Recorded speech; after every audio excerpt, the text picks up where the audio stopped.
Good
morning, everyone.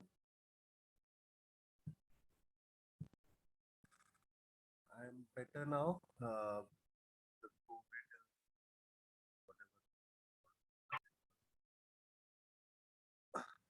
the worst part is over. I still have cold, but sound will be low. I'm increasing the volume for that. Okay. Am I audible to everyone now? Yes, sir. Okay. ठीक है.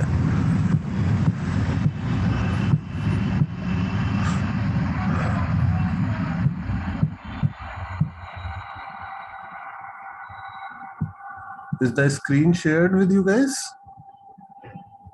No, No, sir, not sir. yet. Okay, wait.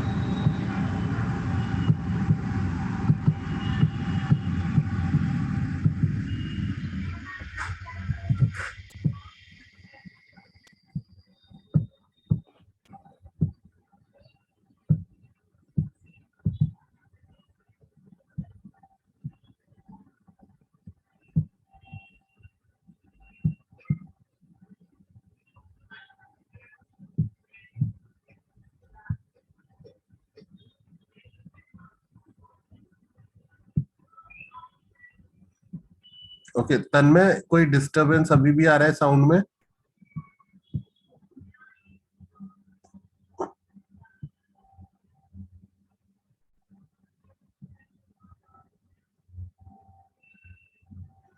Okay, ठीक है, let me know अगर if it persist.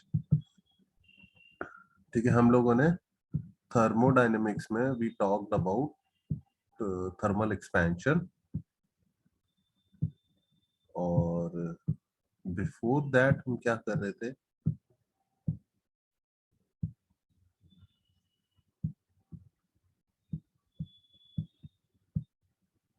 अच्छा, हमने ये खत्म कर लिया था। ओके, रेडिएशन खत्म कर लिया था, राइट?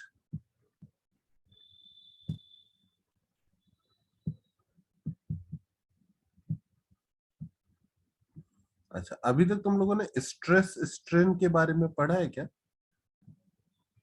व्हाट इज स्ट्रेस और what is strain? No sir. नहीं ना, क्योंकि थर्मल एक्सपेंशन पढ़ाया और स्ट्रेस स्ट्रेन मैंने नहीं पढ़ाया अभी, क्योंकि वो एक्चुअली दूसरे चैप्टर का पार्ट है। तो मैं एक काम करता हूँ, मैं अपने एंड पे बता देता हूँ क्या होता है। ठीक है, जब वो चैप्टर में पढ़ेंगे तब दोबारा कर लेंगे। उसको मैकेनिकल प्रॉपर्टीज ऑफ मैटर बोलते हैं चैप्टर का नाम। और कंसेप्ट ये है कि लेट्स से, हेडिंग डालो पहले, थर्मल स्ट्रेस।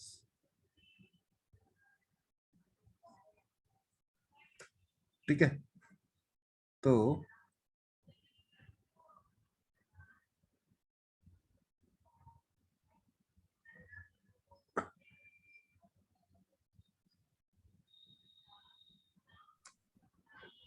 ठीक है, तो स्ट्रेस क्या होता है पहले ये बता दो। स्ट्रेस इज बेसिकली, अगर आपके पास एक रॉड है जिसकी लेंथ L है, क्रॉस सेक्शन एरिया A है, और आपने इसको एक तरफ से फिक्स कर दिया और दूसरी तरफ आप इसको पुल कर रहे हो विथ फोर्स F। ठीक है, तो इन सच अ केस, एक सेकंड,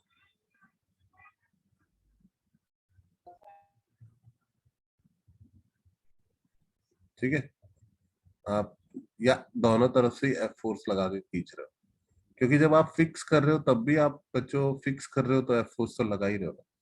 तो लेंथ L है, क्रॉस सेक्शन एरिया A है, और आप उसको इस तरह से फोर्स F फोर्स से खींच रहे हो। तो जब आप खींचते हो तो ऑब्वियस सी बात है, अगर फोर्स स्ट्रांग है आपका तो इस रॉड की लेंथ स्लाइटली आप इंक्रीज कर सकते हो, not too much, not like 1 metre की रॉड को खींच के आप 5 मीटर की रॉड बना दोगे, बट ठीक है, you can increase the rod length bye A small value से डेल्टा L। ठीक है, and right now we are stretching the rod within the elastic limit। elastic limit से मेरा मतलब है कि इतना नहीं खींच रहे कि परमानेंटली डिफॉर्म हो जाए रॉड, थोड़ा सा इंक्रीज किया है लेंथ को, अगर छोड़ेंगे तो वापस अपनी जगह आ जाएगी। ठीक है, तो this is technically elastic property of matter, और ये चैप्टर है पूरा, तो हम इसे डिटेल में उस चैप्टर में देखेंगे। अभी के लिए बस इतना समझो कि आप फोर्स लगाने से चीजों की शेप को चेंज कर सकते हो। ठीक है, आप फोर्स लगा के चीजों की शेप को चेंज कर सकते हो। तो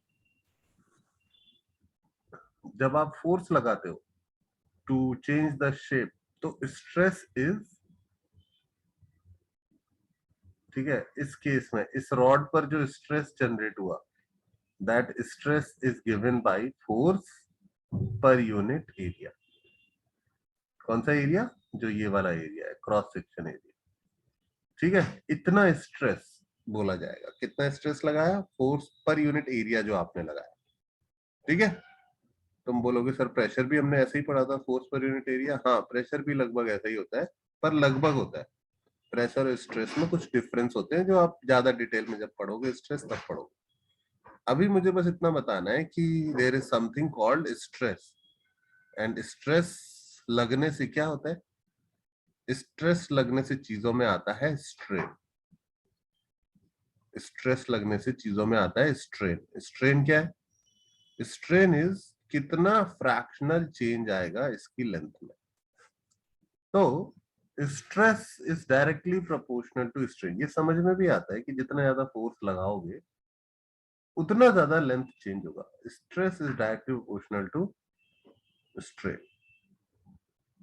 तो बेसिकली पूरा चैप्टर मैं एक आधे पेज में पढ़ाने की कोशिश कर रहा हूँ, which is not right, but otherwise ये टॉपिक मेरा छूट जाएगा, छोड़ना मैं चाह नहीं रहा। ठीक है, तो stress is something which causes strain. और आप पढ़ोगे हुक्स लॉ कि स्ट्रेस जो है F/A वो डायरेक्टली प्रोपोर्शनल टू स्ट्रेन होता है, डेल्टा L/L। और अगर आपको प्रोपोर्शनलिटी कांस्टेंट हटाना है तो आपको कुछ कांस्टेंट लगाना पड़ेगा। प्रोपोर्शनलिटी का साइन हटाना है तो वो कांस्टेंट आता है F/A is equals to y delta L/L।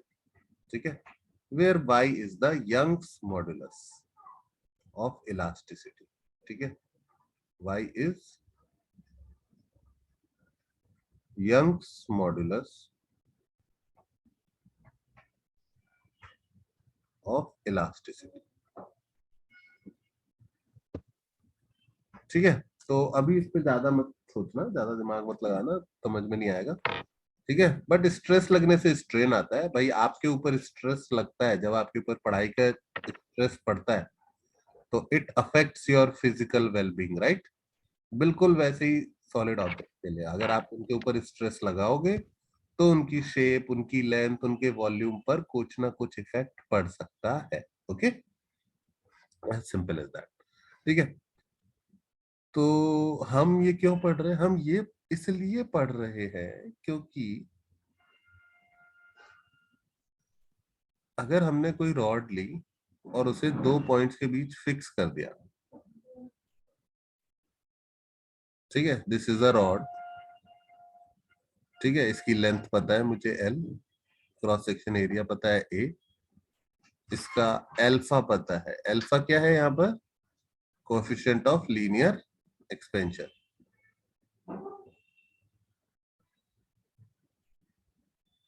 Linear thermal expansion. Okay, तो मुझे पता है अगर मैं इसे हीट करूंगा तो इसका लेंथ इंक्रीज होगा।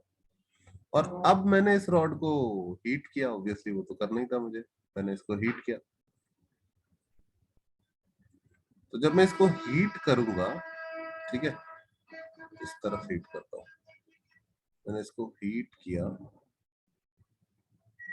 डेल्टा टी टेम्परेचर बढ़ाया, तो चूंकि एंड पॉइंट फिक्स्ड है, देयर आर टू वॉल्स जिनके बीच में ये फंसी हुई है, तो क्या इसकी लेंथ बढ़ पाएगी? तो लेंथ कैसे बढ़ेगी? फंसी हुई है दीवारों के बीच। तो जब मैंने इसको हीट किया तो अभी भी ये यहीं की यहीं है। ठीक है, दीवारें तो मूव होने से रही। ठीक है, छोटी सी रॉड के हीट होने से दीवारें मुझे नहीं लगता मूव होंगी। तो इसकी लेंथ अभी भी इतनी है, पर हमें पता है कि ये रॉड चाहती थी कि इसकी लेंथ कितनी हो जाए, इससे कुछ ज्यादा हो जाए, यहां तक पहुंच जाए। समझ रहे हो या नहीं?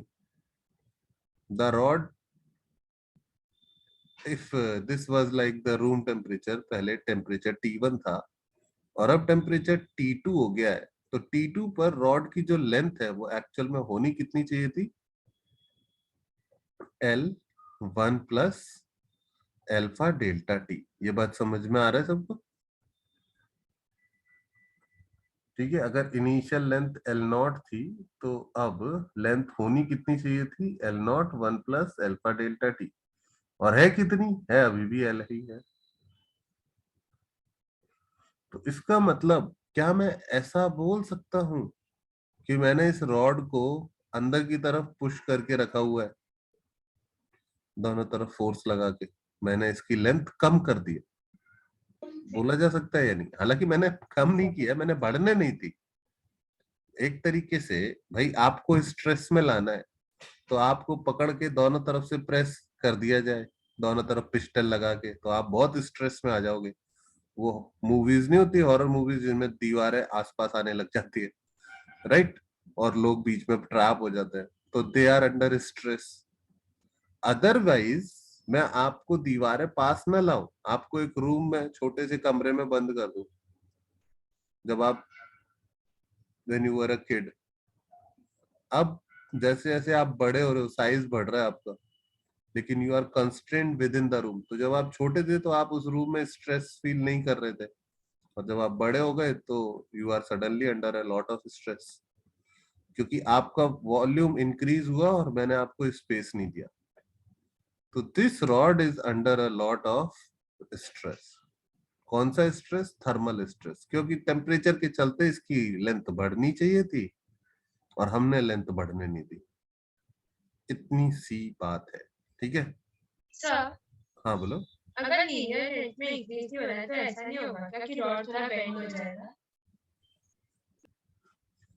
तुम्हारी सिचुएशन अभी भी सेम है, आवाज तुम्हारी ऐसी गूंज गूंज के आ रही है।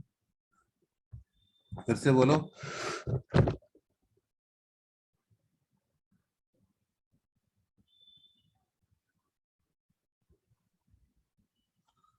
फिर से बोलो। सर, हाँ, अगर हमारे पास लेंथ में लीनियरली एक्सपांड नहीं हो रहा है तो ऐसा नहीं होगा क्या कि थोड़ा बेंड हो जाएगा रॉड? बहुत ज्यादा हीट करेंगे तो मे भी, लेकिन इस केस में अगर दीवार एकदम सही है, स्ट्रेट है, तो किस तरफ बेंड होगा, ऊपर या नीचे? सर, थोड़ा नीचे। हाँ, बहुत ज्यादा टेम्परेचर हीट कर दोगे तो बेंड हो जाएगा, उतना हीट नहीं कर रहे, ठीक है। ठीक है सर।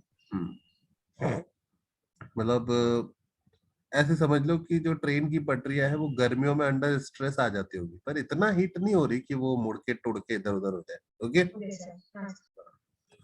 तो थर्मल स्ट्रेस हम कैसे निकाल सकते हैं? हमें निकालना है F/A,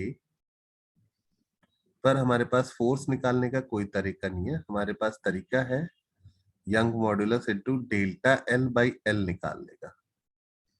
क्या तरीका है हमारे पास? हमको डेल्टा L कैलकुलेट करना आता है, वो होता है L not alpha delta T। Okay, और हमारे पास लेंथ L है, L not 1 plus alpha delta T। Okay, तो ये आ गया गामा अल्फा डेल्टा T। अब नीचे डिनोमिनेटर में जो 1 प्लस अल्फा डेल्टा T है, इसमें आप अल्फा डेल्टा T को इग्नोर कर सकते हो। तो मतलब, मेरे कहने का मतलब, मुझे स्पेस थोड़ा लेना चाहिए, I should write it clearly. Gamma length कितना कितना कंप्रेस्ड है ये, तो तुम बोलोगे L not alpha delta T। बोलो इस टेम्परेचर पर इसकी एक्चुअल लेंथ क्या है, L नॉट या L नॉट 1 प्लस? तो तुम बोलोगे सर कुछ भी मान लो, L नॉट मान लो या L not 1 plus alpha delta T मान लो, ये दोनों वैल्यूज एक दूसरे के बहुत ही क्लोज होती है, ठीक है। तो L नॉट से L नॉट काट के you have gamma alpha delta T upon 1 plus alpha delta T, जिसको ज्यादातर जगह तुम क्या देखोगे, गामा अल्फा डेल्टा T, ठीक है। ये अल्फा डेल्टा T 1 के कंपैरिजन में बहुत छोटा है। तो this is your thermal stress. Okay, तो अब जब भी वो चैप्टर पढ़ाएंगे, कोई भी पढ़ाए, मैं पढ़ाऊं या कोई और पढ़ाए, तो आप बोल देना कि सर हमको आप थर्मल स्ट्रेस बता दीजिए, हमको सर ने इंट्रो दे दिया था, आप थोड़ा और डिटेल में चले जाएंगे। क्योंकि और डिटेल में जाऊंगा ना तो अभी तुमको थोड़ा कंफ्यूजन ही लगेगा। इस पर थोड़े न्यूमेरिकल भी बनते हैं, तो सर ये लिखना है सर? हाँ, लिखना जरूर है, ठीक है, क्योंकि तब भी एग्जैक्टली यही पढ़ोगे और दोबारा से लिखोगे और अच्छे से समझ में आएगा। अभी लिख जरूर लो, स्ट्रेस क्या होता है? कोई भी फोर्स जब किसी बॉडी को शेप को मॉडिफाई करता है तो हम बोलते हैं बॉडी में स्ट्रेस जनरेट हो गया है। ठीक है, टेम्परेचर की वजह से स्ट्रेस कैसे जनरेट हो सकता है? हम बॉडी को हीट करें और उसको एक्सपैंड होने न दें तो वो अंडर स्ट्रेस आ जाएगी। ओके सर हाँ बोलो। सर अभी आपने पॉइंट बोला था ना कि हम लोग लेंथ को L not 1 plus alpha delta T भी ले सकते हैं या सिर्फ L नॉट ले सकते हैं, वो क्या था? मैंने ये बोला कि इसमें आप 1 प्लस अल्फा डेल्टा टी में देखो ऐसा है, gamma into change in length हुआ बेटा 1 सेंटीमीटर। ठीक है, अब ये पहले 100 सेंटीमीटर की थी, हाँ अब 101 की हो जानी चाहिए थी पर 100 पे ही पड़ी हुई है। तो delta L upon L is change in length upon original length. तो ओरिजिनल लेंथ आपको 100 लिखनी चाहिए या 101 लिखनी चाहिए? सर 100 ना? 100 ओरिजिनल थी लेकिन इस टेम्परेचर पर तो एक्चुअल लेंथ 101, ओके सर, 101 थी। So what I'm saying is कि more correct is this 101, but in many questions you will see कि it is just 100. तो मैंने ये लिख दिया more correct वाला और फिर मैंने लिख दिया जो ज्यादातर आपको दिखाई देगा। हाँ सर, ओके यस।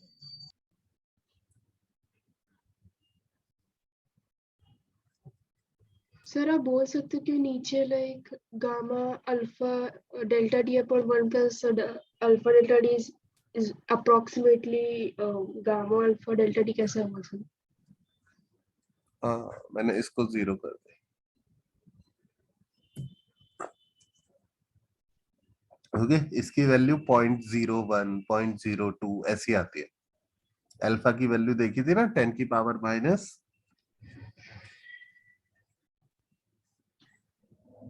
5 10 की पावर माइनस 6 इस तरह की वैल्यूज रहती है। तो usually alpha delta T is much lesser than 1। Okay So sir, in the diagram on the right, like we are providing heat to and it's trying to expand and we are not allowing it to expand, right? For the कौन सी right वाले one, में? Right वाले yellow में? वाले में। नहीं नहीं, यहाँ पर टेम्परेचर का कोई लेना देना नहीं है। We have something and we are stretching it to expand it, that's it. ये नॉर्मल स्ट्रेस के लिए टेम्परेचर नहीं चाहिए होता है। Normally stress is generated by forces. Okay here we are generating stress but we are actually not applying any force on it. It was between the walls before also, we just heated it and technically the wall applied the rod applied force on the wall. समझ में आ रही बात? Yes sir. मतलब एक तरीका है आप rod को पकड़ो और दोनों तरफ से उसको प्रेस करो, दूसरा है कि आप उसको सही जगह पे फिक्स कर दो और फिर हीट कर दो। दोनों तरीके से उसमें स्ट्रेस जनरेट हो जाए।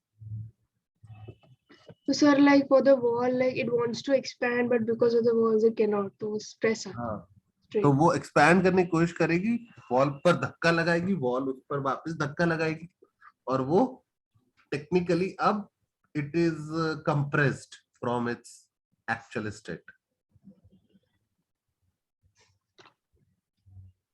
Okay, so right पे भी stress और strain लग रहा है ना without heat also.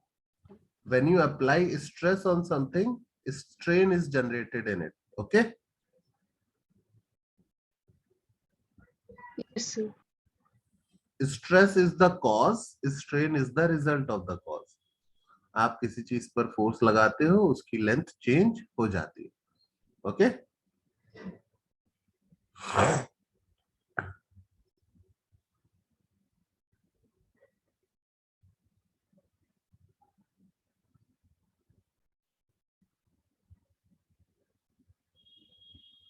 So this is the first slide of today, right? Yes Okay.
Done, लिख लिया।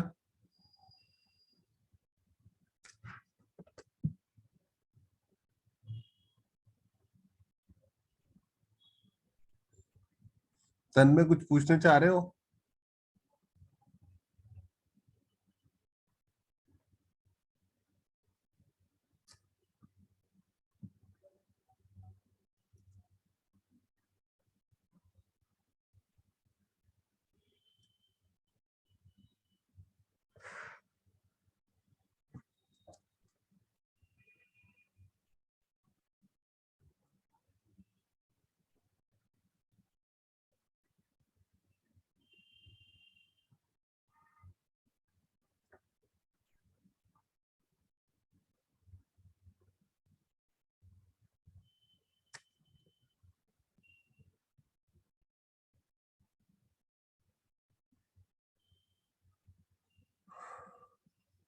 इसके बाद हेडिंग डालो काइनेटिक थ्योरी ऑफ गैस।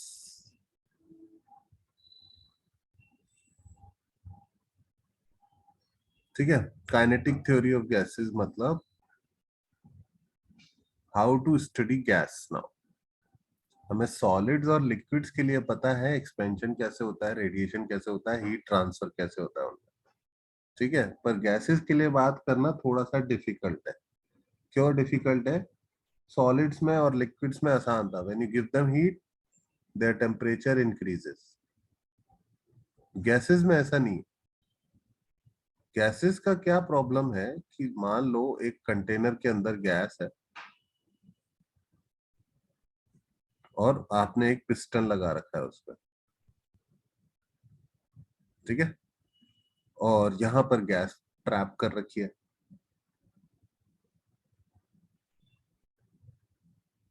ठीक है, ये पार्टिकल इधर उधर मूव कर रहे हैं तेजी से।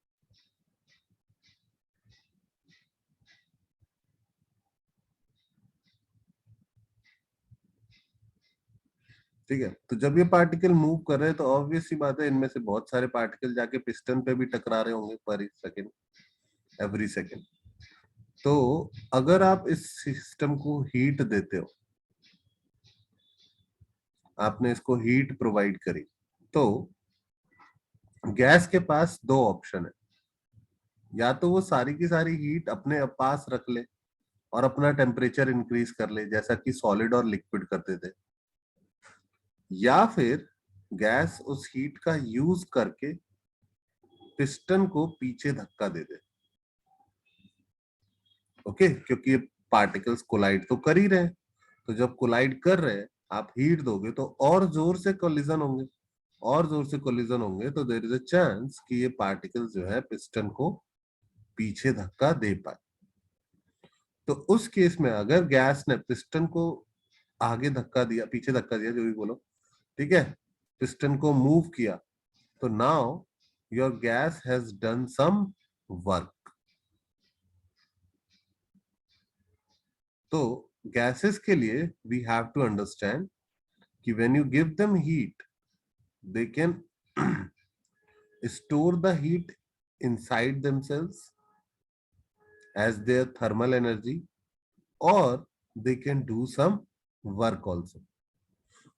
तो इसीलिए गैसेस के लिए वी कांट से एग्जैक्टली कितनी हीट देने पे कितना टेम्परेचर बढ़ेगा अनलेस वी नो कि वो पिस्टन के साथ कितना वर्क कर पा रहे। ओके, अगर पिस्टन फिक्स्ड है, पिस्टन को मूव ही नहीं होने दे रहे हम, ठीक है, हमने पिस्टन को फिक्स कर रखा है, तो फिर जो भी हीट दोगे सारी की सारी गैस के अंदर टेम्परेचर इंक्रीज करने में यूज हो जाएगी।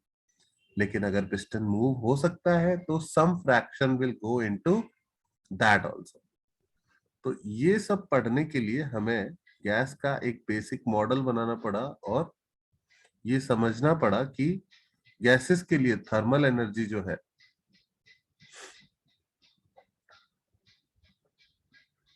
जो थर्मल एनर्जी ऑफ गैसेस है,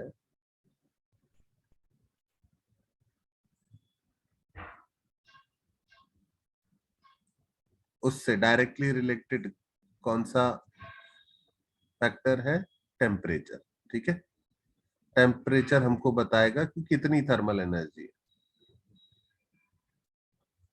ठीक है। लेकिन thermal energy is also the cause of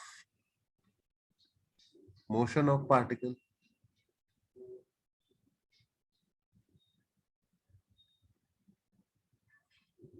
because thermal energy थी क्या? थर्मल एनर्जी वाज एक्चुअल में रैंडम काइनेटिक एनर्जी। ये बात हम पहले भी कर चुके हैं, राइट? है ना, पता है सबको ये। Thermal energy was random kinetic energy of atoms and molecules. तो थर्मल एनर्जी की वजह से मोशन है, और मोशन है तो कोलिजन्स है।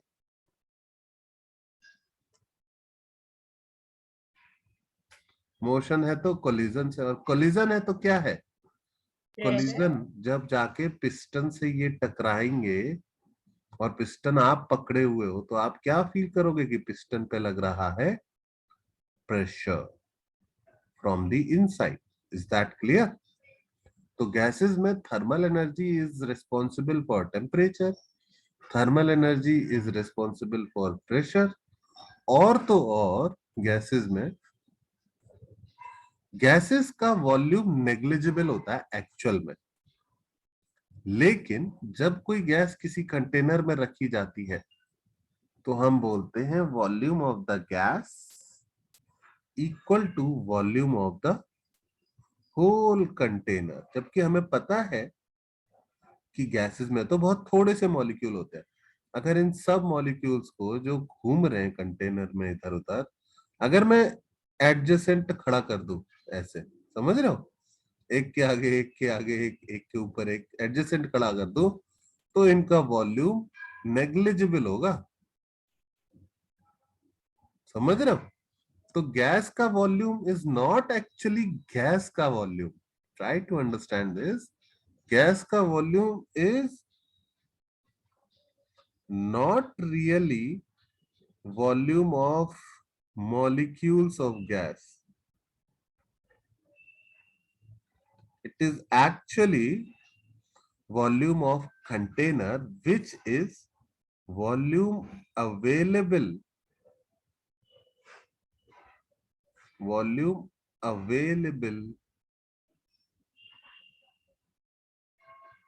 to gas molecules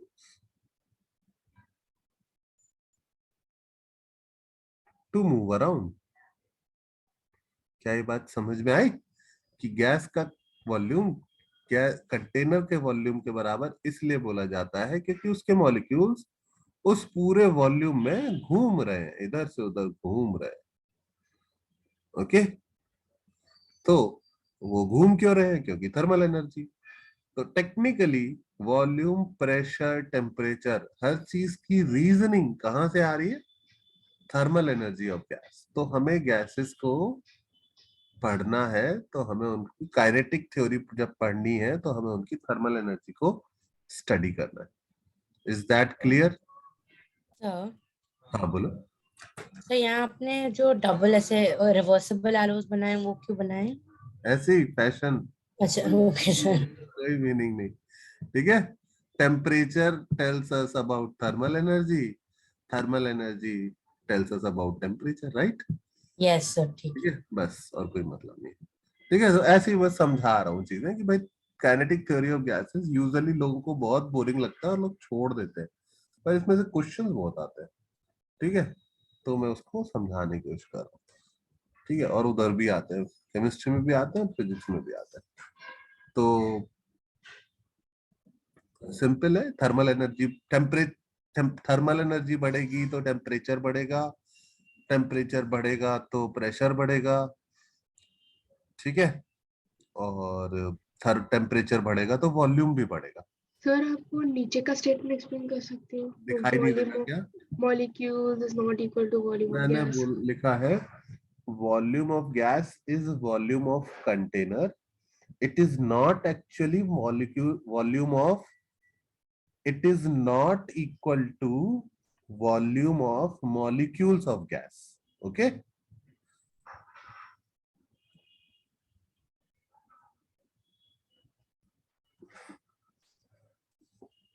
okay sir. ठीक है, और it is actually equal to, इधर राइट में लिखा है मैंने, volume available to gas molecules to move around. Okay, तो गैस का वॉल्यूम जो है वो कंटेनर का वॉल्यूम इसलिए कहा जाता है क्योंकि दैट इज द वॉल्यूम जिसमें वो भाग रहे हैं इधर उधर। ठीक है, अगर वो सब अपनी जगह खड़े हो जाए, ठीक है, या बैठ जाए सब, तो कोई जगह ही नहीं घेर रहे, वो ऑलमोस्ट नेग्लिजिबल स्पेस घेर रहे। ओके, तो गैसेस को स्टडी करने के लिए we have to take a concept of ideal gas, क्योंकि अदरवाइज हर गैस का थोड़ा थोड़ा बिहेवियर अलग अलग है। तो we generated a concept of ideal gas जिसमें हमने कुछ अप्रोक्सीमेशंस लिए। ठीक है, तो आइडियल गैस क्या है? आइडियल गैस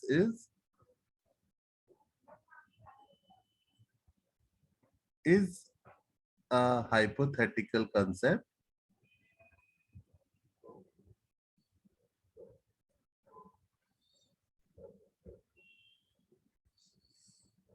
used या defined to study behavior of different gases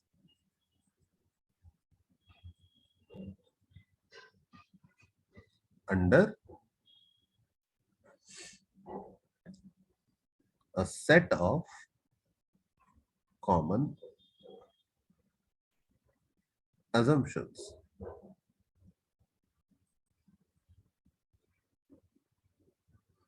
ठीक है, तो हमने कुछ कॉमन assumptions माने हैं जिनके तहत हम, जिनके अकॉर्डिंग हम गैस को स्टडी करेंगे।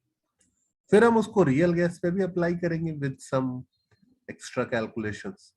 पर पढ़ने के लिए हम आइडियल, जैसे लिक्विड में फ्लूइड अभी नहीं पढ़ा आपने, पर फ्लूइड भी पढ़ोगे तो आइडियल फ्लूइड करके एक कंसेप्ट पढ़ोगे जिसमें कोई विस्कस फोर्स नहीं होता, जिसमें कोई विस्कोसिटी, समझते हो ना, हनी और ये लिक्विड होते हैं, विस्कस लिक्विड बोले जाते हैं। तो आइडियल फ्लूइड जिसमें कोई विस्कस फोर्स नहीं होता। तो आइडियल इज समथिंग जो हम फिजिक्स में यूज करते हैं, जैसे प्रोजेक्टाइल को जब हम पढ़ते हैं तो we take there is no air friction, but reality में there is always air friction. ठीक है, तो ऐसी ideal gas is a concept जिसमें हमने कुछ अजम्पशंस लिए हैं जिनके अकॉर्डिंग हम गैस को स्टडी कर पाएंगे। उसके स्टडी से मेरा मतलब है हम उसका टेम्परेचर, प्रेशर और वॉल्यूम की बात कर पाएंगे। ओके, नोट डाउन कर लिया तुम लोगों ने?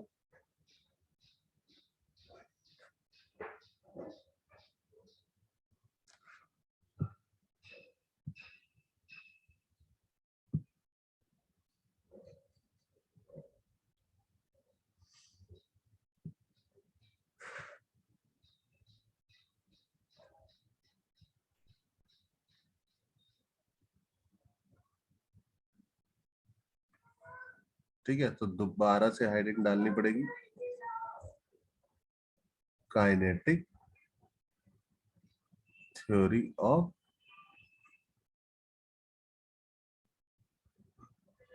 गैसेस।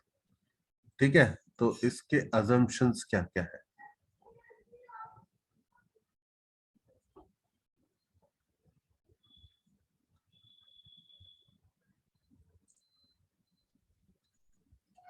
तो पहला अजम्पशन तो ये है बच्चों कि जो इंटरनल एनर्जी ऑफ गैस है, मतलब गैस पार्टिकल्स के पास जो भी एनर्जी है, इंटरनल एनर्जी ऑफ गैस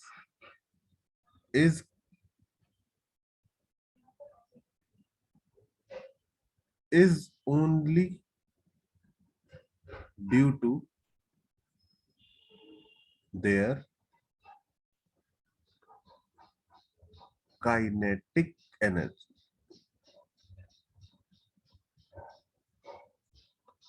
ठीक है, internal energy of gases is only due to their molecules, kinetic energy होनी चाहिए थी, मैं थोड़ा सा ऐसे लिख दिया, due to kinetic energy of molecules.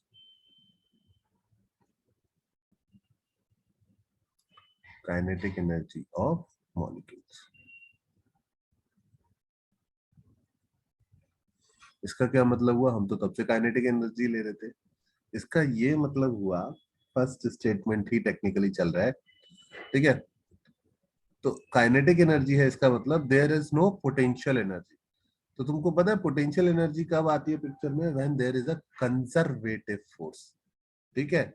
So basically what I am trying to say is there is no attractive forces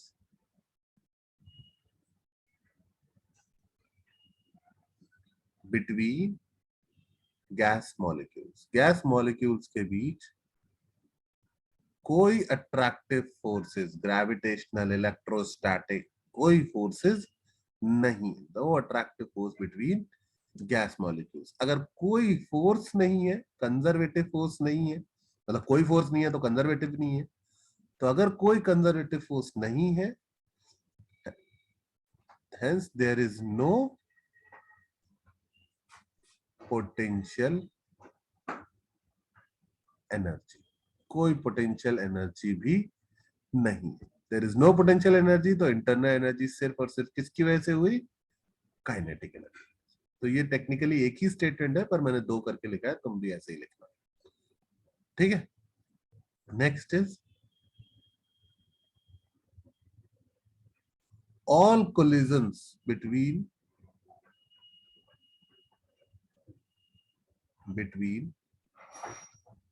gas molecules and container are perfectly elastic. Elastic collision क्यों? क्योंकि इलास्टिक कोलिजन स्टडी करना हमारे लिए आसान है। Elastic collision में कोई energy loss नहीं हो रहा है। तो we are saying that there is no energy loss in the collision between gas particles and the container, ठीक है। तो that is your next assumption, your third assumption, ठीक है। फोर्थ वन, हाँ, volume of gas molecules is tending to zero, ठीक है। Gas molecules का volume कितना ले रहे हैं हम? जीरो। इसका मतलब volume of gas is equal to volume of container, ठीक है। गैस मॉलिक्यूल्स का अपना वॉल्यूम कुछ भी नहीं है। इसका मतलब उनके पास अवेलेबल वॉल्यूम कितना है? कंटेनर के वॉल्यूम के बराबर। तुम इस चीज को समझना कि अगर एक कंटेनर में इतना बड़ा गैस मॉलिक्यूल रख दिया जाए और उसकी लेंथ L है और इसका डायमीटर D है, तो सोच के बोलना इस मॉलिक्यूल के पास कितनी लेंथ अवेलेबल है to move around? How much length is available to this gas molecule to move around? L minus D। आपको क्या करना चाहिए टेक्निकली? आपको कंटेनर में से गैस मॉलिक्यूल्स का अपना वॉल्यूम माइनस करना चाहिए, ठीक है। अगर तुम एक रूम में बैठे हो और उसमें 6 चेयर्स है और तुम यहां बैठे हो, अब कोई बोले कितनी चेयर्स अवेलेबल है, ठीक है, तुम्हारा दोस्त यहां बैठा है, ठीक है, तो कोई बोले कितना स्पेस अवेलेबल है टू प्ले अराउंड, तो you can not say there are 6 to play around.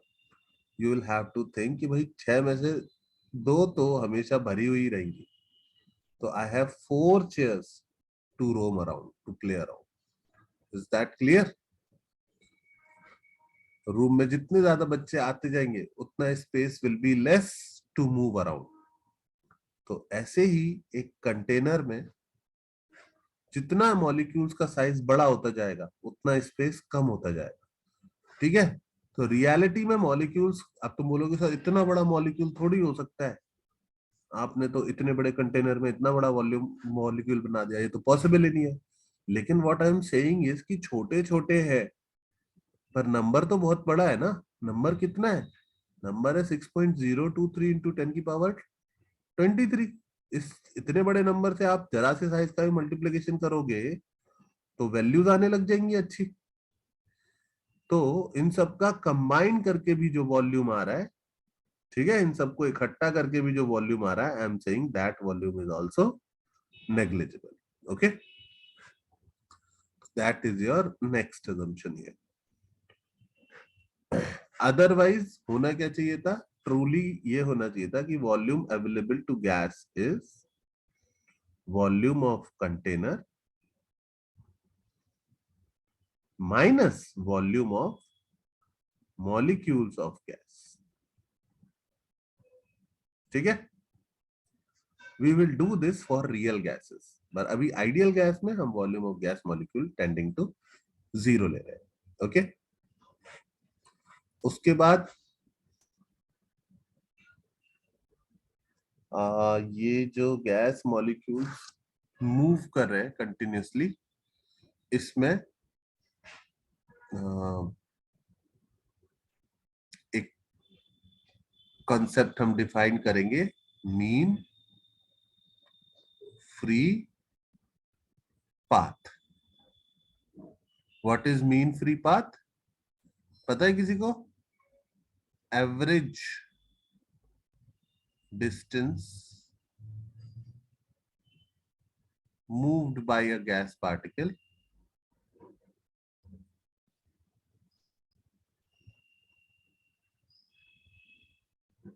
between collisions। ठीक है, एक काम करते हैं, इसको यहाँ पे नहीं लिखते, हालांकि बुक में दिया हुआ है, पर मीन फ्री पाथ की अभी जरूरत नहीं है, उसकी कैलकुलेशन हम अलग से कर ही लेंगे। ठीक है, अजम्पशंस में और कुछ याद करो, है तो बहुत सारे, लेकिन अपने काम के आई थिंक ये 4 ही है। इंटरनल एनर्जी काइनेटिक एनर्जी है, और अट्रैक्टिव फोर्सेस है नहीं, all collisions are elastic, volume of gas molecules is 0। और किसी को कुछ याद आ रहा है? तुम लोगों ने उसमें पढ़ा है? Sir Newton's laws of motion apply करते हैं। हाँ, कोलिजन परफेक्टली इलास्टिक करा दिए, कर देंगे अब apply collision. Sir gravitation affect नहीं करते। हाँ, और ग्रेविटी। डायरेक्शन मोशन में कोई फर्क नहीं। क्या बेटा? सो ग्रेविटी अफेक्ट नहीं करा तो हर डायरेक्शन में मोशन ऑलमोस्ट सेम रहता है। एक बार फिर से बोलना। सर स्ट्रेट लाइन मोशन है। वो तो ठीक है, मतलब टकराएंगी तो टेढ़ी मेढ़ी हो जाएंगी, अदरवाइज बेसिकली इतना है कि effect of gravity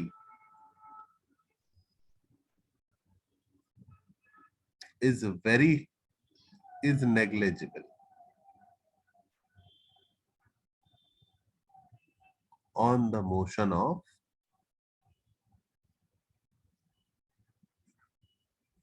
gas molecules। ठीक है, उसकी दो वजह है, एक तो इनकी वेलोसिटी बहुत हाई है, दूसरा ये बहुत जल्दी जल्दी कोलाइड करते हैं। तो जब बहुत जल्दी जल्दी कोलाइड करते हैं तो इनकी डायरेक्शन ऑफ मोशन तेजी से चेंज होती जाती है, और डायरेक्शन ऑफ मोशन अगर चेंज हो रही है तो फिर आप क्या कहते हैं, ग्रेविटी का इफेक्ट ज्यादा नहीं ले पाओगे। ठीक है, फटाफट नोट डाउन कर लो ये। सर बोलो। सर आपने वो जो फ्री मीन पाथ का लिखा था वो इरेज क्यों किया? वो अजम्पशन नहीं था, वो एक रिजल्ट ओके है जो हम लिख लेंगे अलग से। Okay sir. इस पेज पे उतनी जरूरत थी उसकी। मतलब अजम्पशंस और भी है, शेप सबकी स्फेरिकल होती है, छोटी से होती है, ठीक है, तो पर उसका कभी मेरे को कोई प्रैक्टिकल यूज नहीं है, तो मैं इतने नहीं लिखाना चाहता कि तुम पढ़ो के फिर पढ़ो ही मत उसको। तो काम की चीज है वो मैंने लिख दी, 8-10 है टोटल, बुक में दिए होंगे नोट, उसमें तुम्हारे मॉड्यूल में भी दिए होंगे।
बच्चों, नोट डाउन कर लिया आपने? हाँ sir.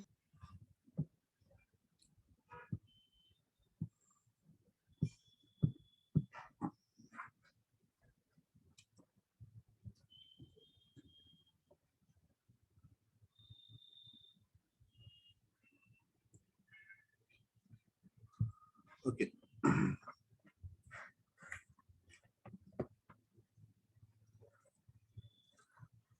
So before we move further, we need to know about कि जो गैस मॉलिक्यूल्स है उन सबके पास काइनेटिक एनर्जी है, और वो एनर्जी डिस्ट्रीब्यूशन बहुत ही डिफिकल्ट टू अंडरस्टैंड है। डिफिकल्ट टू अंडरस्टैंड मतलब इतने ज्यादा ह्यूज अमाउंट है कि मैं एक एक की कैलकुलेट नहीं कर सकता अलग अलग एनर्जी, और मैं अगर सबको एक साथ देखना चाहता हूं तो the only option I have is to draw a graph of fraction of gas कि किसके पास कितनी एनर्जी। ओके, तो that distribution graph is called Maxwell distribution.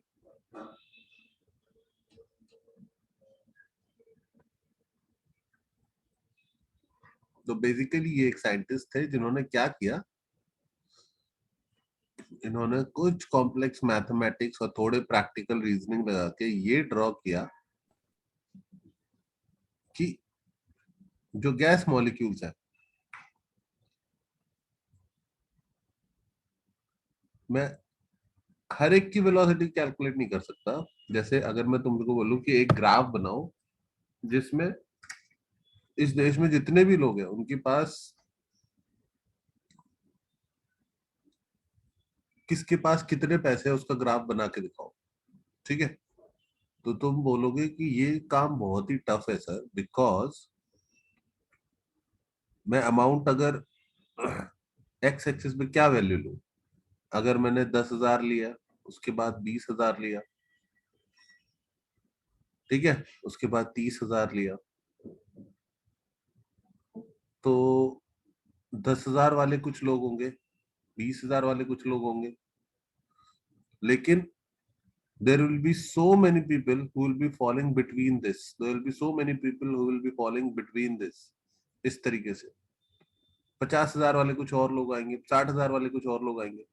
तो इवेंचुअली मुझे क्या करना पड़ेगा कि एक पर्टिकुलर रेंज के लोगों को मैं 10,000 पे ड्रॉ करूं, जैसे 5,000 से 15,000 वालों को 10,000 पे ड्रॉ करूं, 15 से 25 वालों को 20,000 पे ड्रॉ करूं, and so on and so fourth, ऐसा कुछ करना पड़ेगा, ठीक है। माय पॉइंट इज कि ये ग्राफ जो बनेगा, ठीक है, लाइक जीरो मनी वाले लोग जीरो मान रहा हूं मैं, ठीक है, I am talking about earning population जो अर्न कर रहे हैं, बच्चों की बात नहीं कर रहे उसमें, ठीक है। तो अर्निंग पॉपुलेशन की बात करूं तो जीरो पर टेक्निकली होपफुली जो अर्निंग लोग हैं उनके जीरो मनी वाले लोग विल नॉट बी देयर। 10,000 वाले कुछ होंगे, 20,000 कुछ होंगे, 30,000 वाले कुछ होंगे, फिर देयर भी एक किसी भी कंट्री का एक वैल्यू आएगी जहां पर मैक्सिमम लोग जितना अर्न कर रहे हो। इंडिया में हो सकता है वो 50,000 हो, 60,000 हो, जो मंथली एवरेज होगा उस कंट्री का। ज्यादातर लोग इस सैलरी पर है, हो सकता है वो गवर्नमेंट सैलरी हो कोई पर्टिकुलर, तो ज्यादातर लोग उतना अर्न कर रहे हैं। पर फिर जब हम वैल्यूज बढ़ाएंगे तो ग्राफ वापस से नीचे आने लग जाएगा, क्योंकि बहुत कम अर्न करने वाले भी थोड़े लोग होने चाहिए और बहुत ज्यादा अर्न करने वाले लोग भी कम होंगे। तो ऐसे ही जब मैं गैस मॉलिक्यूल्स का ग्राफ बना रहा हूं तो कोई भी गैस मॉलिक्यूल रेस्ट पे बैठने का चांस बहुत कम है, ठीक है। जीरो वेलोसिटी वाले नेग्लिजिबल है। क्यों कम है? क्योंकि इतने सारे हैं और तकड़ा एक दूसरे से इतनी तेजी से कोलिजन हो रहा है उनका, तो जीरो वेलोसिटी वाला ग्राफ बहुत ही कम होंगे, ठीक है, नेग्लिजिबल ही होंगे, जीरो से ही शुरू कर रहे हैं। तो देयर इज जीरो फ्रैक्शन, ये समझ गए, dn by n मतलब फ्रैक्शन, ठीक है, टोटल में से कितना पार्ट।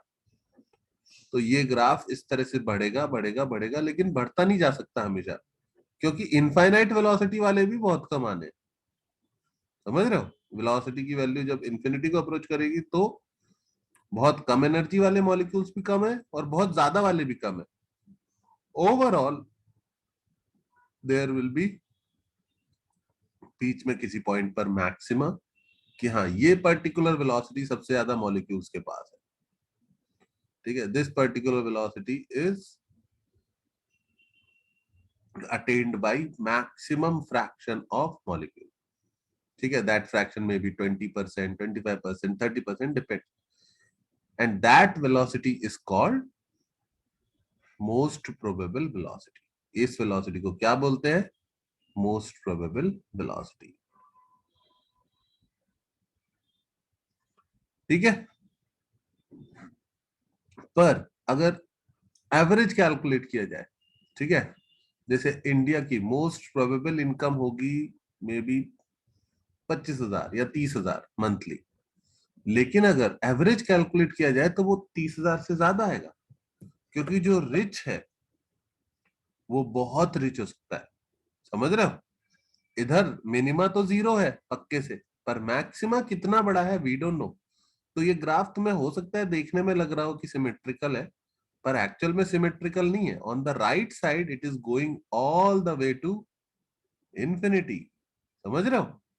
तो इट इज नॉट सिमेट्रिकल। तो अगर आप एवरेज लेते हो तो average will come out to be slightly higher, यहां पर कहीं।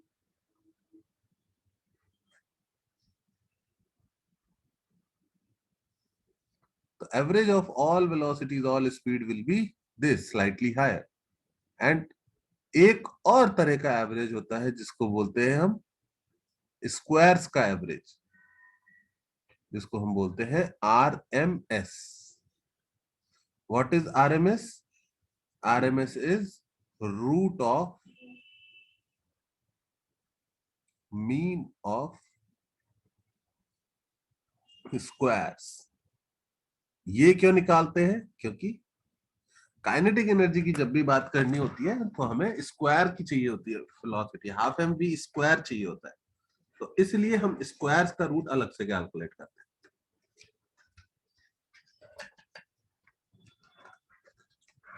तो स्क्वायर्स का एवरेज अलग कैलकुलेट किया जाता है, जनरल एवरेज अलग कैलकुलेट किया जाता है। जब भी काइनेटिक एनर्जी लिखनी होगी हम ये वाला यूज करेंगे, क्योंकि हमें पता है कि kinetic energy is actually depends on velocity का स्क्वायर, ठीक है। तो इन तीनों का आपको पता होना चाहिए, कौन बड़ा कौन छोटा, सीधी बात आ गई, जो आगे है वो बड़ा है इस केस में।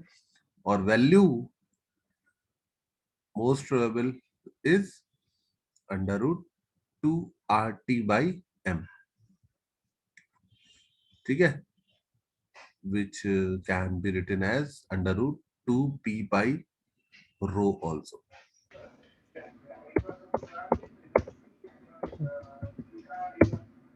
Average will be 8RT/πm.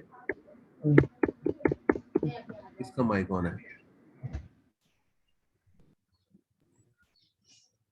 ठीक है। दिस विल बी 8p/π ρ, और हमारा RMS is the maximum one and इसकी वैल्यू इज 3RT/m। तो हम इस वाले का प्रूफ कर सकते हैं एक्चुअल में, काइनेटिक एनर्जी वाले का, ठीक है। बाकी दोनों का हमारे स्कोप से बाहर हो जाएगा, लेकिन the third one we can actually prove 3p/ρ। Okay, तो तीनों के फॉर्मूले और तीनों का आपको सीक्वेंस और ग्राफ पर तीनों की पोजीशन, ग्राफ का मीनिंग समझ में आना चाहिए, ठीक है। इस पर बहुत कोई न्यूमेरिकल नहीं आना चाहिए, नहीं आएगा, पर थ्योरेटिकल क्वेश्चन पूछा जा सकता है, कौन बड़ा है कौन छोटा है, काइनेटिक एनर्जी में कौन सा यूज करना चाहिए, मोस्ट प्रोबेबल का क्या मतलब होता है, and all that. Note down करो इसको।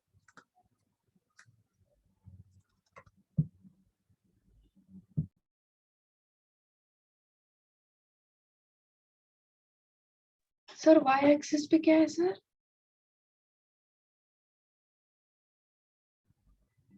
Fraction of gas molecules. y axis पर we have dn is the small number of gas molecules which have that particular velocity, okay? Yes sir. जैसे total 100 molecules है और उनमें से अगर most probable velocity 25 के पास है तो वहां पर मैं 0.25 मार्क करूंगा। ओके,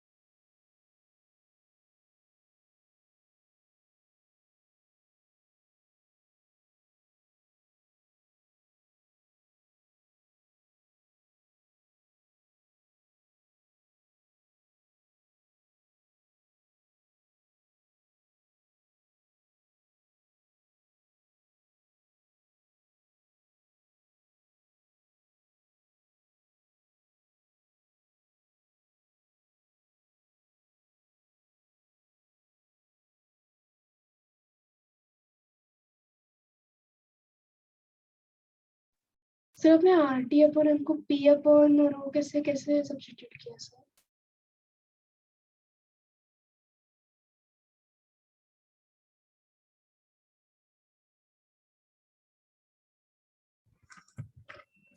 देखो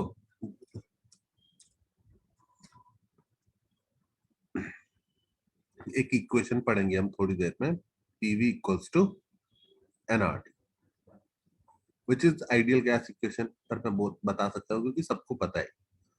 ठीक है, इसी में इसको मॉडिफाई करके एक और इक्वेशन बनती है which is PM equals to rho R. ये वाली भी पता है तुम लोगों को? Yes sir. ये कहाँ से आई पता चला? Oh yes, yes. उसी यस में, सर।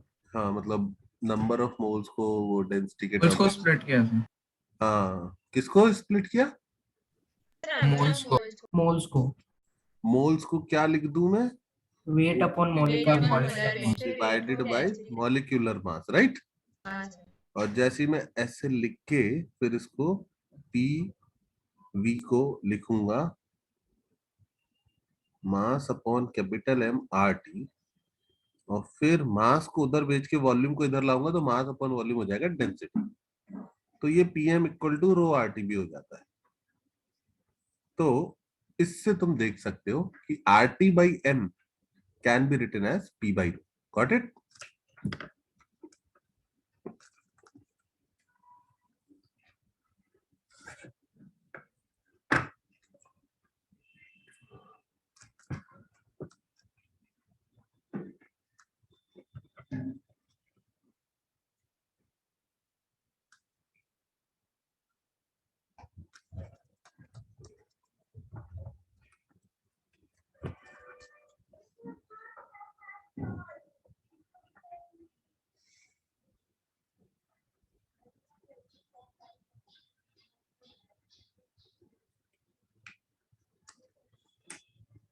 सर ये हो गया डन? Yes. तो हमारी जो आइडियल गैस है बच्चों वो 3 लॉ फॉलो करती है, जिनमें से first one is Boyle's law.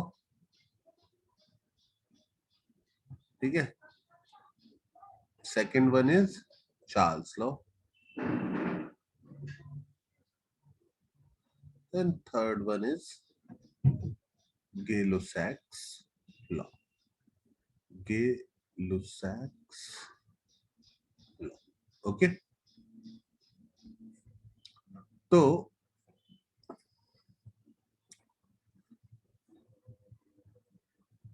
It was observe that अगर हम गैस सैंपल का टेम्परेचर कांस्टेंट कर देते हैं,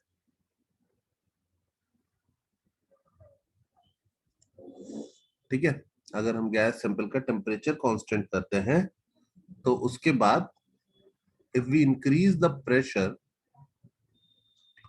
द वॉल्यूम डिक्रीजेस। ठीक है, प्रेशर बढ़ाने पर वॉल्यूम डिक्रीज हो रहा है। तो यहाँ पर क्या हो रहा होगा? आपने टेम्परेचर बेटर ऐसे सोचो कि हमारे वो मॉलिक्यूल्स मूव कर रहे थे सारे के सारे, ठीक है, आपने टेम्परेचर कांस्टेंट रखा, तो आपने एक एक मॉलिक्यूल की काइनेटिक एनर्जी चेंज करी क्या किसी भी मॉलिक्यूल की? नहीं, काइनेटिक एनर्जी अभी भी उतनी ही है। और आपने क्या चेंज कर दिया? वॉल्यूम कम कर दिया। अभी भी उतनी काइनेटिक एनर्जी है, वॉल्यूम कम कर दिया, तो क्या होगा? जल्दी जल्दी टकराएंगे या नहीं टकराएंगे जाके दीवारों से, है ना? तो काइनेटिक एनर्जी सेम रखी और वॉल्यूम कम किया, तो अब मॉलिक्यूल तेजी से जल्दी जल्दी जाके दीवारों से टकराएंगे, और जल्दी जल्दी टकराएंगे तो व्हाट विल हैपन? प्रेशर जो है ज्यादा लगेगा। प्रेशर होता है rate of change of momentum, तो मोमेंटम चेंज तो होगा ही जब टकराएंगे, और अब जल्दी जल्दी मोमेंटम चेंज होगा। Okay, frequency of collision will increase. तो I think the best way to think of this is कि if you decrease that volume, the frequency of collisions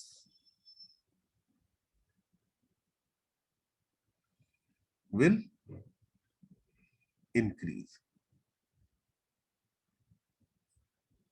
Okay, frequency बढ़ जाएगी। तो this is Boyle's law. Pressure is inversely proportional to volume. इसमें PV graph कैसा बनेगा? As long as temperature is constant, PV graph की shape will be this. Okay. Second is Charles law. इसमें क्या था? चार्ल्स लॉ किसी को पता है क्या होता है? Sir pressure constant, Pressure constant. Temperature volume directly करते हैं। अगर प्रेशर कांस्टेंट है किसी गैस का, तो क्या होता है भाई? प्रेशर अगर कांस्टेंट है, pressure is constant, pressure constant करने का एक ही तरीका होता है बच्चों कि put a piston and make it free to move. The easiest way to fix pressure is piston को फ्री कर दो। अगर आपने पिस्टन को फ्री कर दिया तो जैसे ही अंदर प्रेशर बढ़ना चाहेगा, पिस्टन बाहर खिसक जाएगा। ठीक है, तो अंडर प्रेशर बढ़ नहीं पाएगा। ठीक है, तो if the piston is free to move, pressure will be fixed. तो उस केस में क्या होगा? ये रहे मॉलिक्यूल्स हमारे, ठीक है, ज्यादा नहीं बनाता, 3 ही बनाता हूँ। ठीक है, ये हमारे मॉलिक्यूल्स है, टकरा रहे हैं सब चीजों से, पिस्टन से भी टकरा रहे हैं ऑफ कोर्स। और if we increase the temperature now, आपने इंक्रीज कर दिया टेम्परेचर, तो टेम्परेचर का मतलब आपने क्या इंक्रीज कर दिया? Kinetic energy. इनकी काइनेटिक एनर्जी। तो ये ज्यादा जोर से जाके टकराएंगे पिस्टन से, और piston is free to move, तो व्हाट विल हैपन? टेम्परेचर बढ़ाने से क्या होगा? Volume increase. आपने इनकी काइनेटिक एनर्जी बढ़ाई और piston is free to move, तो जाके जोर से टकराएंगे। जोर से टकराएंगे तो वॉल्यूम विल आल्सो इंक्रीज। तो Charles law says that at constant pressure volume is directly proportional to temperature. Volume will increase if we increase the temperature. Okay? ठीक है, ये भी बात समझ में आती है। अगर कोई बोले कि ग्राफ बना के दिखाओ, तो graph would be pretty straightforward. जो VT ग्राफ है ये डायरेक्टली प्रोपोर्शनल बच्चों, ये इनवर्सली प्रोपोर्शनल का ऐसे रहता है, डायरेक्टली प्रोपोर्शनल का ग्राफ रहेगा ऐसे। ठीक है, डॉटेड लाइन आप 0 से पास करा सकते हो, एक्चुअल में तो 0 नहीं हो पाती कभी वैल्यू, बट इस तरीके से। ठीक है, ये आ गया आपका volume directly proportional to temperature का, straight line passing through origin. And the last one is if the volume is constant. अगर वॉल्यूम कांस्टेंट कर दिया, मतलब आपने पिस्टन को क्या कर दिया? फिक्स कर दिया। If this is fixed, ठीक है, if piston is fixed and now you increase the temperature, what will happen? Molecules की फिर से काइनेटिक एनर्जी बढ़ा दिया आपने, टेम्परेचर बढ़ा रहे हो आप, तो और स्पेस आपने इंक्रीज किया नहीं, तो अब वो तेजी से चल रहे हैं, तो उतना ही स्पेस ट्रैवल करने में उनको टाइम कम लगेगा, और टाइम कम लगेगा तो फिर से क्या होगा, जल्दी जल्दी कोलिजन्स होंगे, जल्दी जल्दी कोलिजन्स होंगे, तो once again frequency of collision will increase, और अगर फ्रीक्वेंसी ऑफ कोलिजन इंक्रीज करेगी तो बेसिकली हम कह सकते हैं टेम्परेचर इंक्रीज करने से प्रेशर इंक्रीज करेगा। तो इसका भी ग्राफ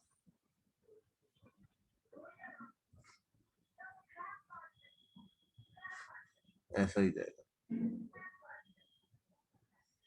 ओके, तो ये तो हो गए तीनों के ग्राफ, और इन तीनों को, और एक और होता है एवोगैड्रोस लॉ, पहले इसको लिख लो। हाँ, सर यहाँ पे आपने डॉट डॉट लाइन बनाया क्योंकि इंटरसेप्ट भी हो सकता है ना। मतलब जीरो तक जा नहीं सकता, पर जा यस होता सर। है।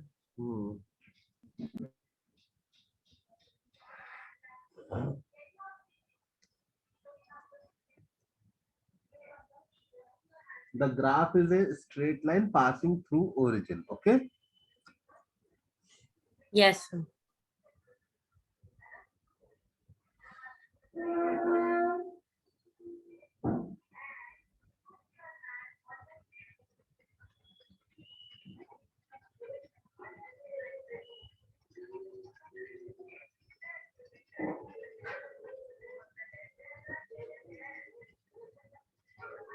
Sir, for TNP, P should be on the y-axis, right? ऐसा कुछ नहीं है,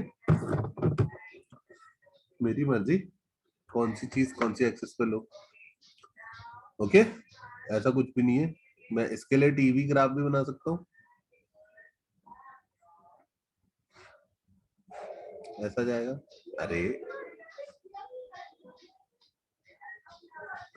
ओके, Okay, sir. हाँ, कोई भी मैं पूछ भी सकता हूँ तुमसे, और कोई भी दे सकता हूँ बना हुआ, ठीक है। तो ये तो चलेगा, ये भी चलेगा, वो भी चलेगा। एवोगैड्रोस लॉ भी पता है तुम लोगों को? हाँ सर, प्रेशर टेम्परेचर कांस्टेंट लेके बॉडी में डायरेक्टली प्रोपोर्शनल। तुम तो टाइपिंग करना सीख लो भाई, तेजी से, वो भी।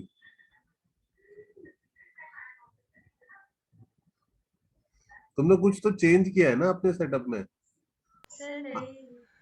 ऐसा कैसे हो गया? पहले तो आवाज आती थी तुम्हारी, अभी तो लग रहा है तुम दूसरे रूम में बैठ के इधर बात कर रही हो। सच में बाकियों को भी पता चल रहा होगा ना।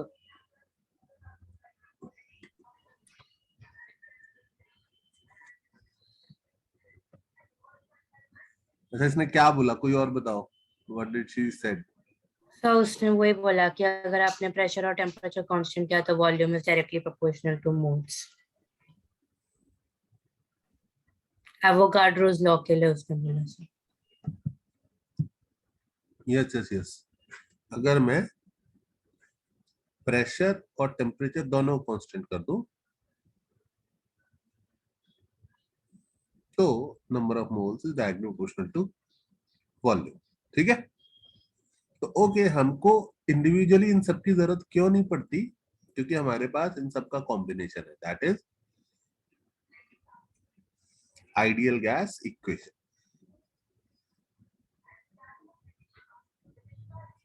ठीक है, तो हम इसलिए इन चारों को इंडिविजुअली ज्यादा यूज नहीं करते, पर कभी क्वेश्चन आ जाए कोई तो फंसना मत, इसलिए बताया। Otherwise we will be using PV equals to NRT, और इसका modified version which is PM equals to rho RT. Okay, अच्छा, अब एक चीज और याद रखना, इसको आप डिफरेंशिएट भी कर सकते हो, पता है।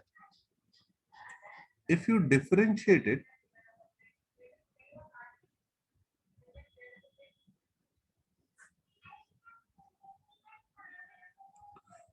किसके टर्म में डिफरेंशिएट करूं बताओ? With respect to what? I can differentiate it with respect to P, V, T, or I can differentiate it with respect to time also. वो कम कंफ्यूजिंग होगा। टाइम के रेस्पेक्ट में डिफरेंशिएट कर रहा हूँ, तो I'll write dp by dt into v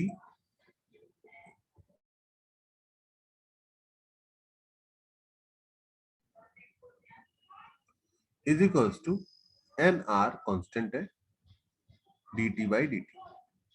okay बच्चों, are we connected? Yes, sir. Yes, sir. ठीक है, ठीक. और फिर आप dt dt dt काट देना, तो I get v dt plus p dv, sorry, plus p dv is equals to nr dt.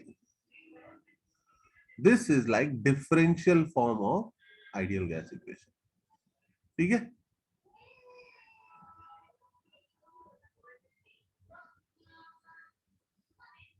Okay, तो differential form of ideal gas equation is also.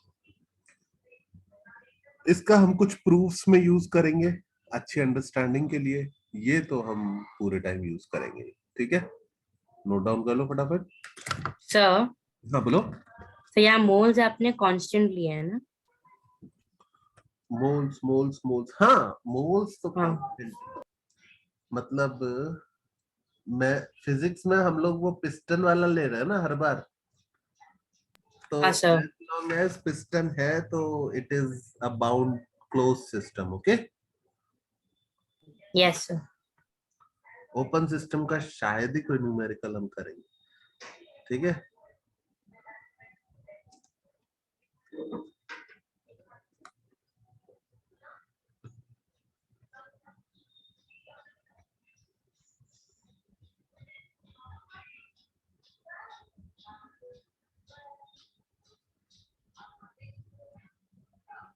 Sir, हाँ बोलो.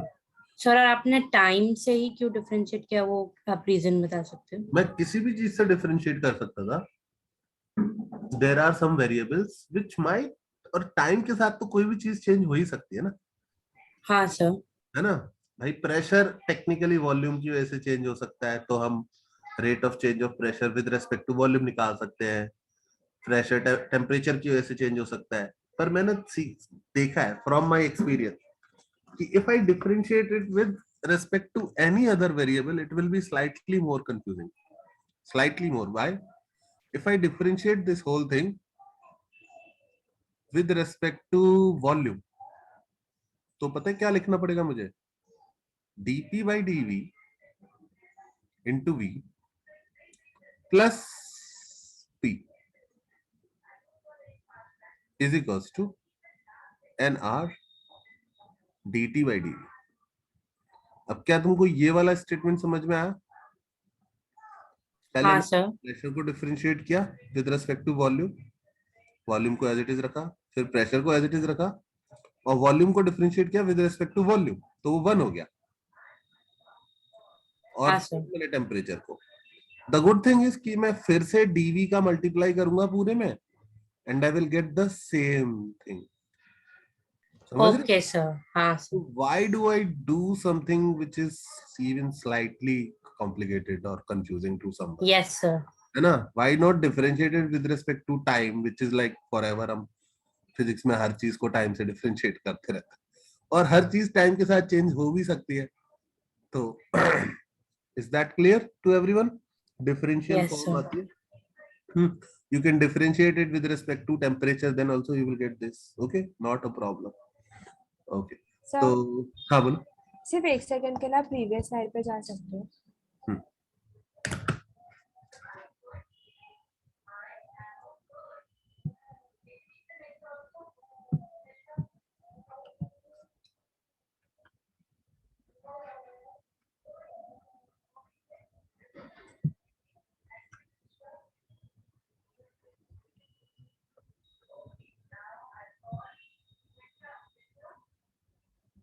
हाँ सर, हो गया. Thank you.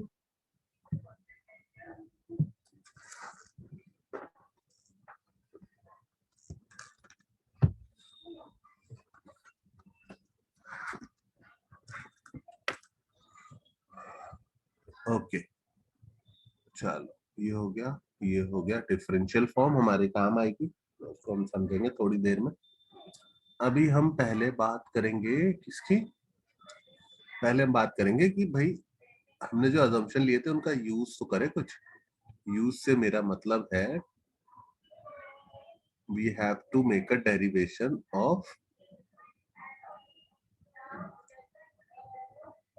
thermal aka internal energy of gas।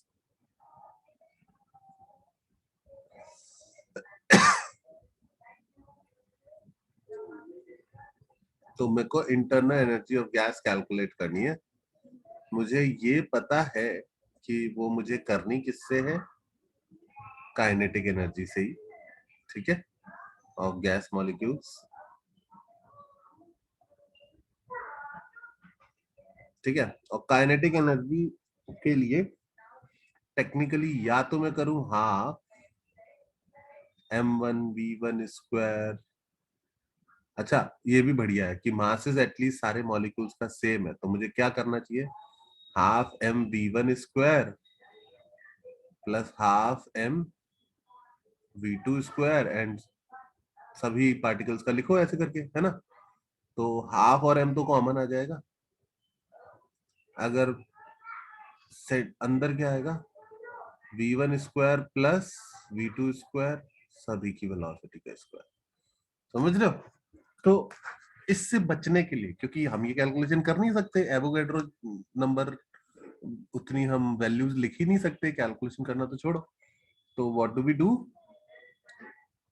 We I hope somebody defined RMS at this point during his calculation, ठीक है, कि भाई पूरे को किससे डिवाइड कर देंगे,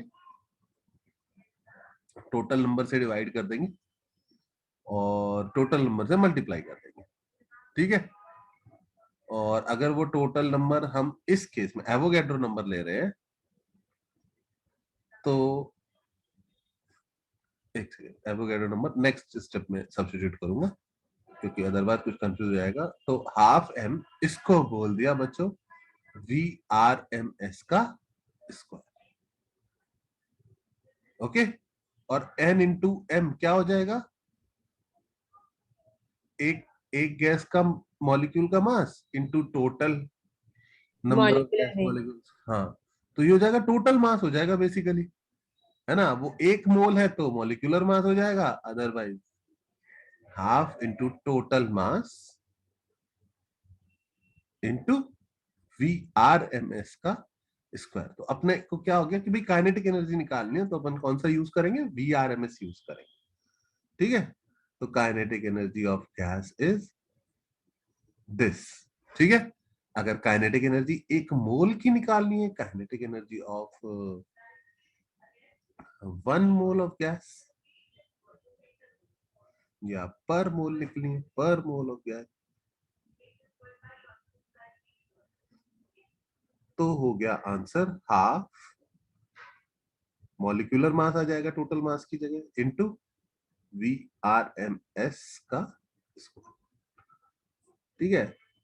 पर ये कहानी में ट्विस्ट आ जाएगा आगे, क्योंकि somebody भी पॉइंट आउट कि ये जो आपने काइनेटिक एनर्जी लिखी है ना half mv square, this is only and only translation वाली एनर्जी, समझ रहे हो। ये ट्रांसलेशनल काइनेटिक एनर्जी का फॉर्मूला तो ठीक है sir, you can not take it about rotational, क्योंकि रोटेशनल में क्या होता था काइनेटिक एनर्जी, रोटेशनल के लिए kinetic energy due to rotational motion,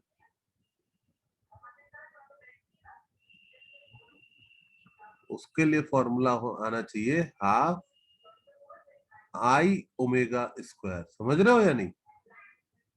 उसके लिए मोमेंट ऑफ इनर्शिया आने चाहिए सबके, plus half I omega 2 square and so on.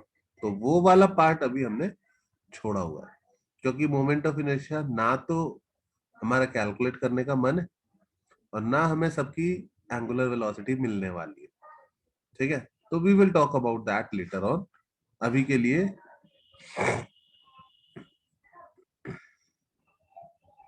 This is only due to translation motion.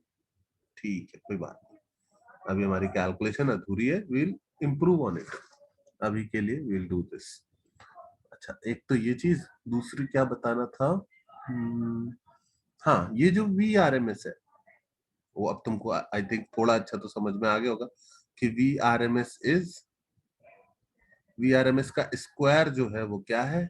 V1 square plus V2 square dot dot dot divided by total number. ठीक है. क्या मैं एक पर्टिकुलर डायरेक्शन की velocity का RMS निकाल सकता हूँ? मतलब अगर मुझे VRMS का x कंपोनेंट चाहिए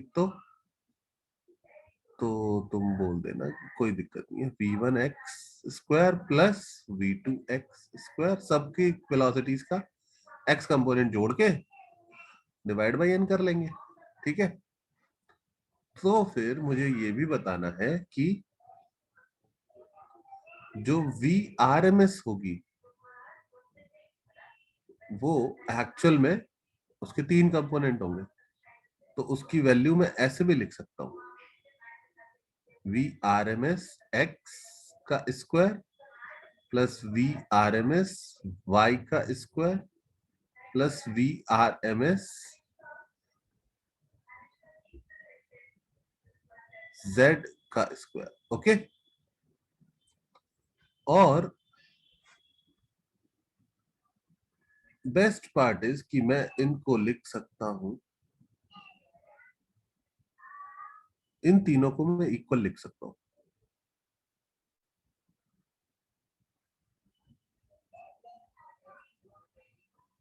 ठीक है. कोई बताएगा कि ऐसा मैंने क्यों किया, इन तीनों को इक्वल क्यों लिख दिया? ये तीनों इक्वल क्यों होंगे? VRMS का स्क्वायर विल बी उसका x कंपोनेंट का स्क्वायर, y का स्क्वायर, z का स्क्वायर. और फिर मैंने सडनली क्लेम कर दिया कि एक्चुअल में ये तीनों सेम ही होंगे. मैं इनको तीनों अलग अलग लिख रहा हूं पर मैं x के टर्म में भी लिख सकता हूं सबको. Why is that? Sir attractive force नहीं है ग्रेविटेशन, तो वो अफेक्ट करेगा डायरेक्शन. क्योंकि डायरेक्शन इंडिपेंडेंट मोशन है. Very good. ठीक है. डायरेक्शन इंडिपेंडेंट मोशन है और इतना ह्यूज नंबर ऑफ पार्टिकल्स है तो I can pretty much say that at a time कुछ पार्टिकल्स x में तेजी से जा रहे होंगे, कुछ और y में तेजी से जा रहे होंगे, कुछ और z में तेज जा रहे होंगे. लेकिन अगर मैं एवरेज आउट देखूं तो मैं x और y और z तीनों में ही एवरेज वेलोसिटी या RMS वेलोसिटी जो है वो सेम आनी चाहिए. Because the molecules have no particular reason to move in a particular direction at a higher rate. जैसे मैं बोलूं कि इस टाइम देश में जितने लोग वॉक कर रहे हैं, ठीक है, सबकी एवरेज वेलोसिटी निकालो. ठीक है. तो तुम्हें पता है there is a very good chance the average velocity will come out to be 0. कुछ नॉर्थ में जा रहे हैं, कुछ साउथ में जा रहे हैं, कुछ ईस्ट में जा रहे हैं, कुछ वेस्ट में जा रहे हैं. समझ रहे हो बात को? कुछ लोग कुछ की वेलोसिटी नॉर्थ में ज्यादा होगी, कुछ की साउथ में ज्यादा होगी. और वेक्टर्स है, ऐड होके सब कुछ हो जाएगा 0. यहाँ पर वेक्टर्स की बात नहीं कर रहे हैं, यहाँ पर हम सबके मैग्नीट्यूड की बात कर रहे हैं. तो 0 तो नहीं करेंगे पर एटलीस्ट इतना तो बोल ही सकते हैं कि x, y, z तीनों डायरेक्शन की RMS velocities will be equal. ठीक है. और ये चीज समझ में आनी चाहिए कि if we have a vector and we are writing it as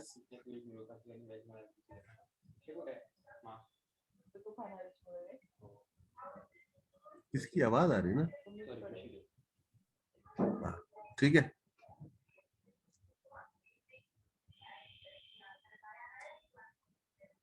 ठीक है. ये कहां से आया?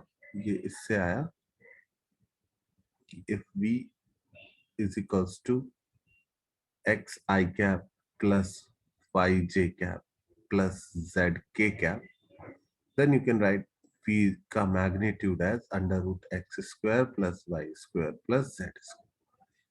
ठीक है, आई होप ये चीज भी क्लियर है और ये भी क्लियर है. ठीक है, इतनी मेहनत क्यों कर रहा हूं मैं? मुझे प्रूफ कराना है जो कि एक पेज में आता नहीं है. तो एक पेज में वो आता नहीं है तो उसमें मुझे जो जो चीजें यूज करनी है वो पहले से लिखा दे रहा हूँ. ठीक है, so that we can come back to this page and then look at it and go and put the values. Okay.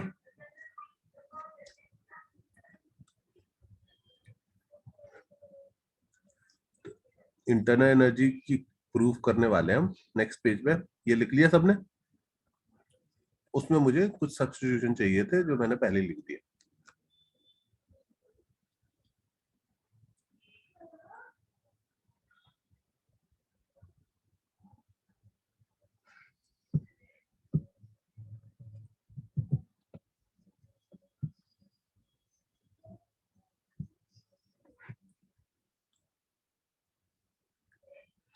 Okay, अब देखते हैं वो प्रूफ किसकी मैं बात कर. हाँ बोलो. तो 2 मिनट वो लिखना बाकी था. अच्छा अच्छा.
Yes, Adam.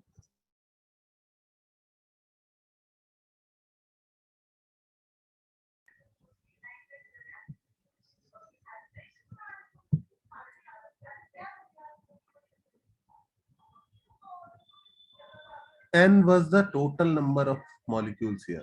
Okay.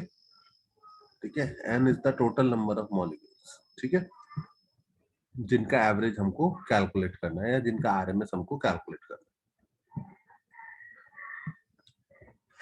अब देखो प्रूफ जो था वो ये था कि in a room there are some molecules which are going and hitting the walls of the roof.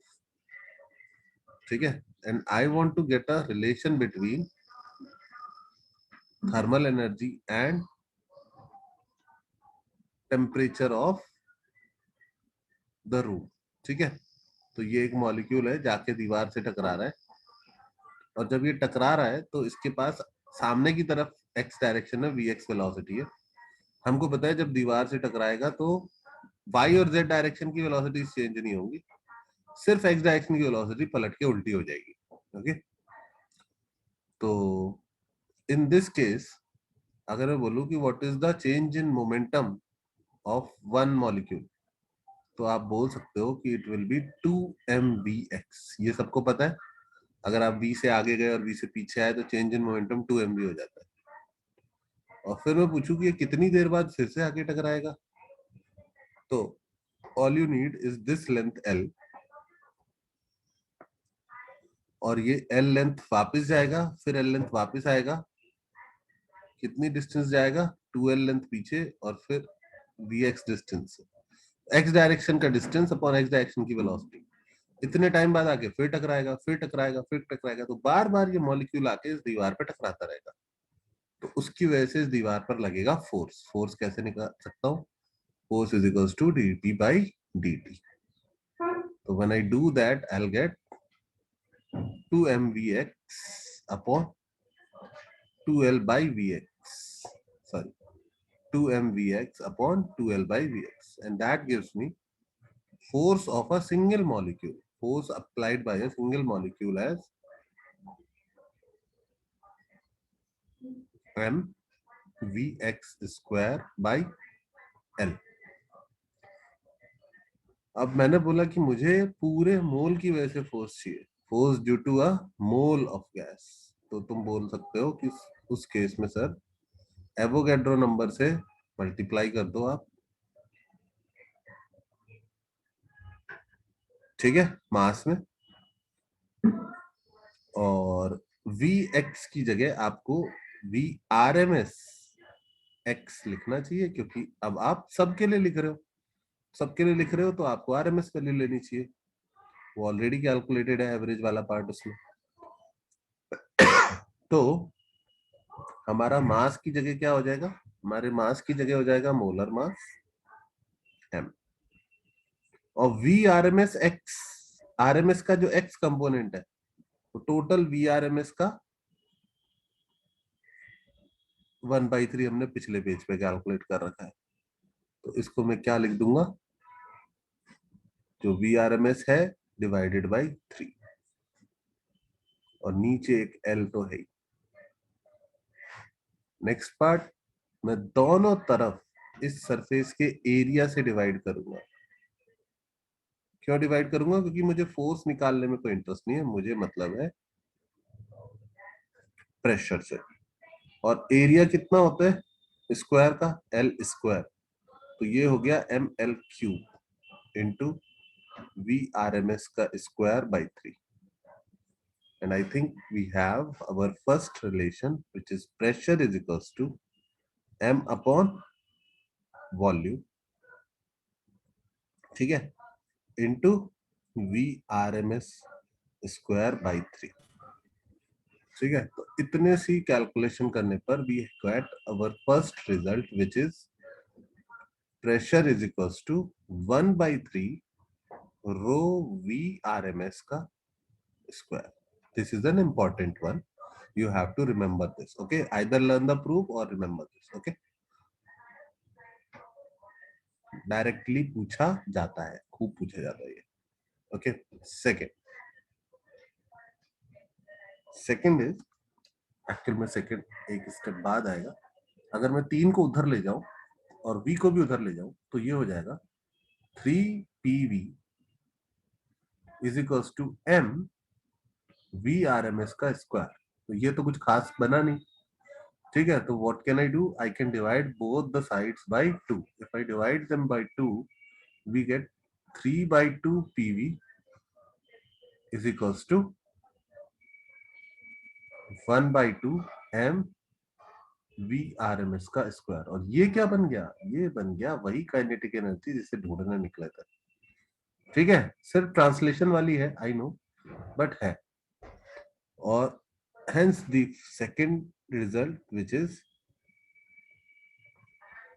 translational kinetic energy, ठीक है। translational kinetic energy is 3/2 PV, और अगर 1 मोल की बात कर रहे हैं तो 3/2 RT भी लिख सकते हैं। सो वी नो कि जो थर्मल एनर्जी है, यही थर्मल एनर्जी है। थर्मल एनर्जी किस पे डिपेंड करती है?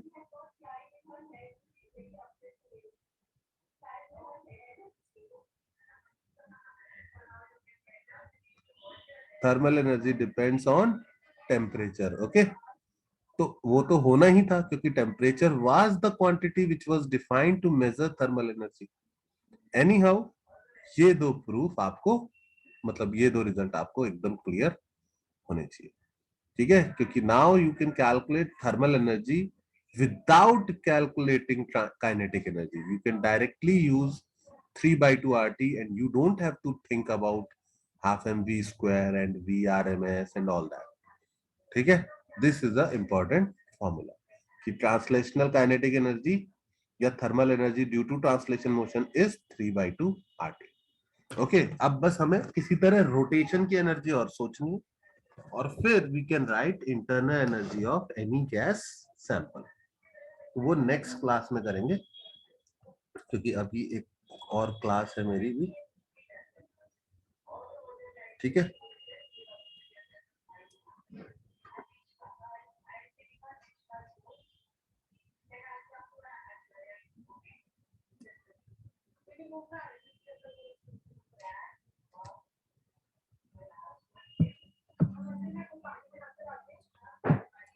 ठीक है बच्चों।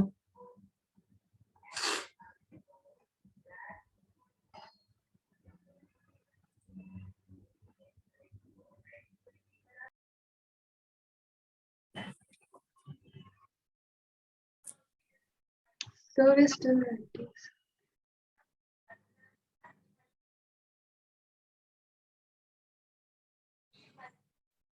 Sir,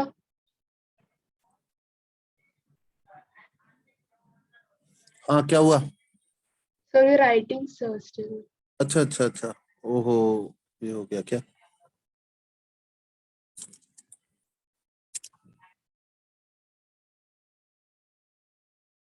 एक काम करता हूँ, मैं भेजता हूँ तब को वो PDF भेजता हूँ, ठीक है? सर, हाँ मुझे एक डाउट था बोलो। सर। वो एक्चुअली थोड़े प्रीवियस लेक्चर्स में से एक सम में था, तो वो पूछूं आप स्क्रीन। अभी नहीं, मेरी एक्चुअली एक 12 बजे से क्लास है और बीच में मीटिंग है 4:30 11 से 12, ठीक है? अच्छा ठीक है। That is already started. Sir आप बोल सकते हैं